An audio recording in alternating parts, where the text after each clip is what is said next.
आता आपण बघणार आहे मुख्यमंत्री. जसं आपण केंद्राच्या बाबतीत बघितलं पंतप्रधान, तसं राज्याच्या बाबतीत कोण असतो? मुख्यमंत्री. तिथं कलम 74 आणि 75 पंतप्रधानाचे रिलेटेड आहे. 74, 75 आणि 76 काय? महान्यायवादी. मुख्यमंत्र्याचं काय? कलम 63, कलम 64 मुख्यमंत्री आणि कलम 165 महाधिवक्ता. म्हणजे असं लक्षात ठेवायचं, 74, 75 पंतप्रधान, 76 महान्यायवादी, कलम 163, कलम 164 मुख्यमंत्री, कलम 165 महाधिवक्ता. कलम 163 मध्ये काय दिलं आहे? राज्यपालाला आपली कर्तव्ये पार पडताना सहाय्य व सल्ला देण्यासाठी मुख्यमंत्र्यांच्या नेतृत्वाखाली एक मंत्रिमंडळ असेल. तसं कलम 74 मध्ये दिलेलं आहे की राष्ट्रपतीला सहाय्य व सल्ला देण्यासाठी पंतप्रधानांच्या नेतृत्वाखाली एक मंत्रिमंडळ असेल. आता आपल्याला माहिती आहे राज्यपाल हा नामधारी कार्यकारी अधिकारी आहे. म्हणजे तो काय असतो? हेड ऑफ द स्टेट असतो. पण जो काम जो करतो, ॲक्च्युअल जो काम करतो तो असतो मुख्यमंत्री. त्याला काय म्हणतो आपण? तो वास्तव कार्यकारी अधिकारी म्हणतो. तो काय असतो? Head of the government. Same तसं पंतप्रधानाच्या बाबतीत. त्याच्यानंतर कलम 164 त्याच्यामध्ये दिलं आहे की राज्यपाल मुख्यमंत्र्यांची नियुक्ती करतात. राज्यपाल काय करतात? मुख्यमंत्र्यांची नियुक्ती करतात. तसंच 75 मध्ये दिलं आहे की राष्ट्रपती पंतप्रधानांची नेमणूक करतात. ठीक आहे. पण आता याच्यामध्ये काय दिलेलं आहे? संकेत काय पाळला जातो की जे बहुमतातील पक्षाचा जो नेता आहे त्यालाच काय केलं जातं? विधानसभेतील जो बी बहुमतातील पक्षाचा नेता आहे त्याला मुख्यमंत्री म्हणून नियुक्त केलं जातं.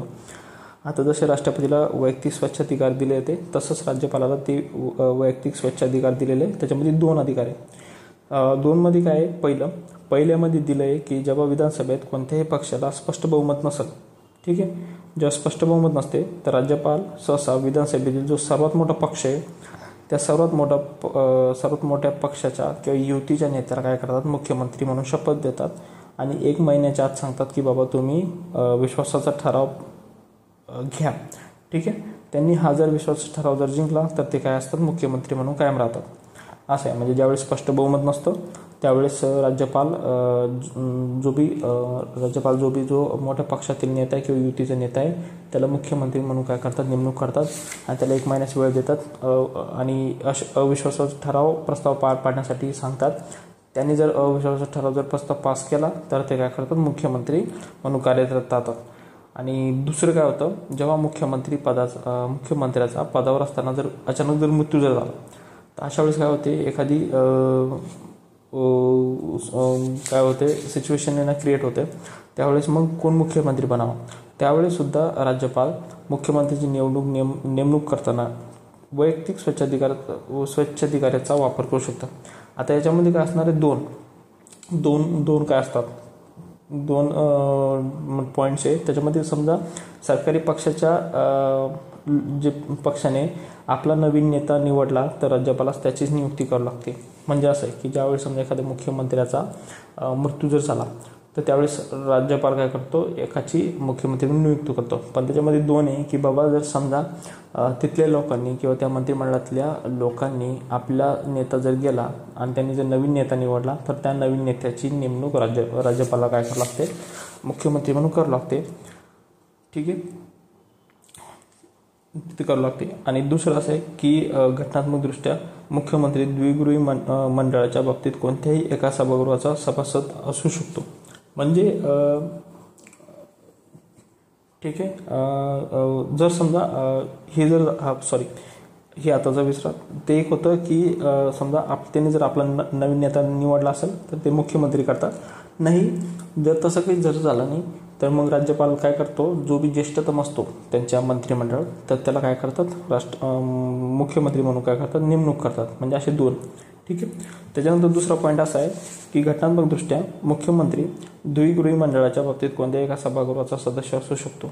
म्हणजे तो विधानसभेचा असू शकतो किंवा विधान परिषदेचा असू शकतो.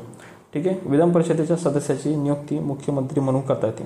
जसं पंतप्रधान लोकसभेचा असू शकतो, राज्यसभेचा असू शकतो.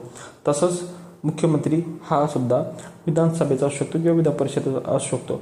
पण त्याला काय सांगितलंय की त्याला आहे ना 6 महिन्याच्या आत आहे ना त्या तो असू शकतो। आणि जसं पंतप्रधानांनी सांगितलं आहे की त्याला आहे ना कुठल्याही याचा सदस्य नसला तरी त्याला काय करतात, याच्यामध्ये पंतप्रधान म्हणून काय केलं जाते, नियुक्ती केली जाते, पण 6 महिन्याच्या आत त्याला काय करावं लागतं, कुठल्याही एका सभागृहाचं सदस्यत्व प्राप्त करावं लागतं। ठीक आहे, तर त्याच बाबतीत मुख्यमंत्र्याचं पण आहे। ठीक आहे, त्याच्यानंतर शपथ, जसं पंतप्रधानाला 2 शपथ घ्याव्या लागतात, एक पदाची आणि एक गोपनीयतेची, तसंच मुख्यमंत्र्याला 2 शपथ घ्याव्या लागतात, एक पदाची आणि गोपनीयतेची। मुख्यमंत्र्याला शपथ कोण देतो, राज्यपाल देतो, पंतप्रधानाला शपथ कोण देतो, राष्ट्रपती देतो। त्याच्यानंतर पदावधी, आता पदावधी घटनेत निश्चित केलेली नाही आहे, पंतप्रधानाचा पण नाही केलेला, याचा पण नाही केलेला, पण ते काय करतात, मुख्यमंत्री जे असतात ते राज्यपालाच्या मर्जीने पद धारण करतात। म्हणजे राज्यपाल मुख्यमंत्र्यास केव्हाही आपल्या मर्जीप्रमाणे पदावरून दूर करू शकतात। ठीक आहे, म्हणजे जोपर्यंत मुख्यमंत्र्यास विधानसभेत बहुमत आहे, जोपर्यंत बहुमत असतं मुख्यमंत्र्याला विधानसभेमध्ये, तोपर्यंत ते काय असतात, तिथले काय असतात, मुख्यमंत्री असतात, तोपर्यंत राज्यपाल त्यांना पदावरून काय करू शकतो, दूर करू शकत नाही।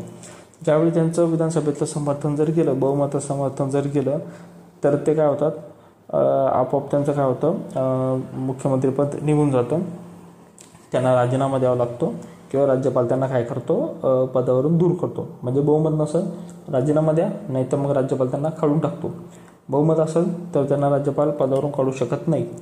ठीक आहे, आणि दुसरी गोष्ट अशी की राज्यपाल मुख्यमंत्र्यास आपल्या मुख्यमंत्री जो असतो की तो राज्यपालाच्या मर्जीने काय करू शकतो, पदधारण सुरू ठेवतो। त्याच्यानंतर पगार व भत्ते जे असतात ते राज्य विधिमंडळाद्वारे विधिमंडळाच्या कायद्याद्वारे निश्चित केले जातात।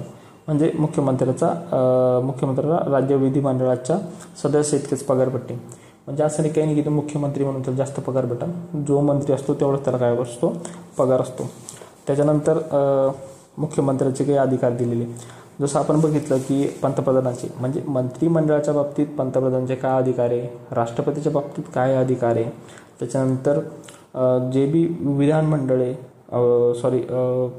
तिथलं जे बी लोकसभा आहे त्याच्याबद्दल त्याचे काय अधिकार आहे, तसंच ना राज्यपालाचे मुख्यमंत्र्याचे मंत्रिमंडळाच्या बाबतीत काय अधिकार आहे, राज्यपालाच्या बाबतीत काय अधिकार आहे, राज्य विधिमंडळाच्या संदर्भात काय अधिकार आहे ते बघायचे।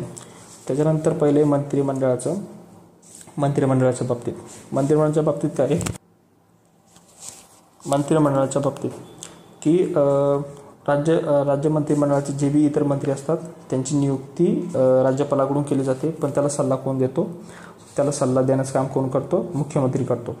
त्याच्यानंतर खाते वाटप करण्याचं काम मुख्यमंत्री वेळोवेळी करत असतात, खाते वाटप करतात नाही तर काढून घेतात। त्याच्यानंतर नियुक्ती करणं राष्ट्रपतीचे काम, खाते वाटप करणं मुख्यमंत्र्याचं काम। ठीक आहे, पण ते काय असतं, सल्ल्यानुसार असतं। मुख्यमंत्री एखाद्या मंत्र्याला राजीनामा देऊ सांगतात, जर त्यानं राजीनामा जर नाही दिला तर ते राज्यपालाला त्याला मंत्रिपदावरून दूर करण्याचा सल्ला देऊ शकतात। ठीक आहे, त्याच्यानंतर मुख्यमंत्री मंत्रिमंडळाच्या सभांचे अध्यक्षस्थान भूषवतात, म्हणजे जे बी मंत्रिमंडळाचे जे सभा होतात त्याचे काय असतात, ते अध्यक्षस्थान भूषवतात। त्याच्यानंतर कृती असेल, मार्गदर्शन असेल, दिशादर्शन असेल तर त्याचे काम कोण करतो, मुख्यमंत्री करतो।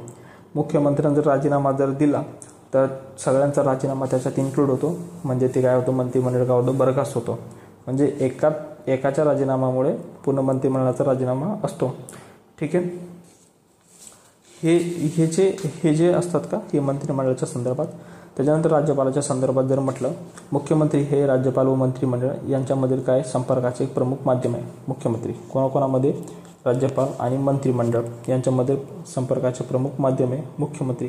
राज्यपाल नाही, दोघांमध्ये मुख्यमंत्री हे राज्यपाल आणि मंत्रिमंडळ यांच्यामधील संपर्काचे प्रमुख माध्यम आहे। कारण राज्यपाल काय करू शकतो, एखाद्या नेत्याने काय निर्णय घेतला तो सभागृह मांडण्यासमोर मुख्यमंत्र्याला सांगू शकतो। तसं तो काही माहिती घ्यायची आहे तर मग राज्यपाल मुख्यमंत्र्याला माहिती घेण्यास सांगतो, तो मंत्र्याला डायरेक्ट बोलत नाही। तसं मुख्यमंत्री हे जे असतात ते राज्यपाल व मंत्रिमंडळ यांच्यामधील संपर्काचे प्रमुख माध्यम असते। कलम 167 मध्ये मुख्यमंत्र्यांची पुढील कर्तव्य दिली आहे। काय कर्तव्य आहे त्याच्यामध्ये, राज्याच्या कारभाराच्या प्रशासनाची संबंधित मंत्रिमंडळाचे सर्व निर्णय विधिविधानाने म्हणजे लेजिस्लेशन सर्व प्रस्ताव राज्यपालांना कळवणे, जे बी निर्णय घेतले ते राज्यपालांना कळवणे। ठीक आहे. राज्यपालांना प्रस्ताव संबंधी जी बी राज्यपाल माहिती मागवत ती माहिती त्यांना पुरवावी लागते, ठीक आहे.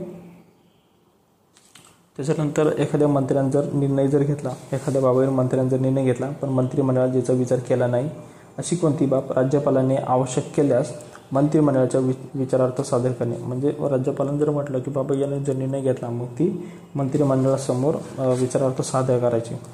त्याच्यानंतर हे कोणाचं काम आहे? मुख्यमंत्र्याचं. मुख्यमंत्री राज्यपालाला पुढील अधिकाऱ्यांच्या नियुक्तीसाठी सल्ला देतात. आता जे महाधिवक्ता असतात, राज्य लोकसेवाचे अध्यक्ष सदस्य असतात, राज्य निवडणूक आयुक्त असतात, राज्य वित्त आयोगाचे अध्यक्ष असतात, यांची नेमणूक कोण करतो? राज्यपाल करतो. पण त्यांना सल्ला कोण देतो? मुख्यमंत्री देतो. हे राज्यपालाच्या संदर्भात. दुसरं काय? तिसरा पॉईंट आहे राज्य विधिमंडळाच्या संदर्भात. मुख्यमंत्री राज्यपालास राज्य विधिमंडळाची अधिवेशने बोलवणे, स्थगित करणे याबाबत सल्ला देतात. म्हणजे आता स्थगित करणे, अधिवेशने बोलवणे कोणाचा अधिकार असतो? राज्यपालाचा. पण ते त्याला सल्ला कोण देतो? मुख्यमंत्री देतो. मुख्यमंत्री राज्यपालास केव्हाही विधानसभा विसर्जित करण्यास सल्ला देऊ शकतात. जसं पंतप्रधान राष्ट्रपतीला सांगतात लोकसभा विसर्जित करण्याचं, तेव्हा ते काय करतात? सल्ला देऊ शकतात. मुख्यमंत्री विधानसभेत सरकारी धोरणांची घोषणा करतात. मुख्यमंत्री विधानसभेत सरकारी घोषणांची सरकारी योजनांची घोषणा करतात. त्याच्यानंतर अधिक जर कार्य जर म्हटलं तर वेगवेगळे राज्य नियोजन मंडळ असतं, त्याचे अध्यक्ष म्हणून काम करतात. आंतरराज्य परिषद असतात, त्याचे सदस्य असतात. कारण त्या ठिकाणी कोण असतो? अध्यक्ष पंतप्रधान असतो. म्हणून राष्ट्रीय विकास परिषद असेल त्या ठिकाणी काय असते? सदस्य म्हणून काम करतात ते, कारण त्या ठिकाणी अध्यक्ष पंतप्रधान असतो. राज्य शासनाचे प्रमुख प्रवक्ता म्हणून मुख्यमंत्री असतो आणि केंद्राचा प्रमुख प्रवक्ता म्हणून कोण असतो? पंतप्रधान. तसं त्याच्यानंतर ते राज्याचे नेतृत्व करतात. त्याच्यानंतर राजकीय प्रशासकीय व्यवस्था महत्त्वाची भूमिका ते काय करतात? पार पाडतात. हे असतात मुख्यमंत्र्याची कर्तव्य. मुख्यमंत्र्याबद्दल एवढंच.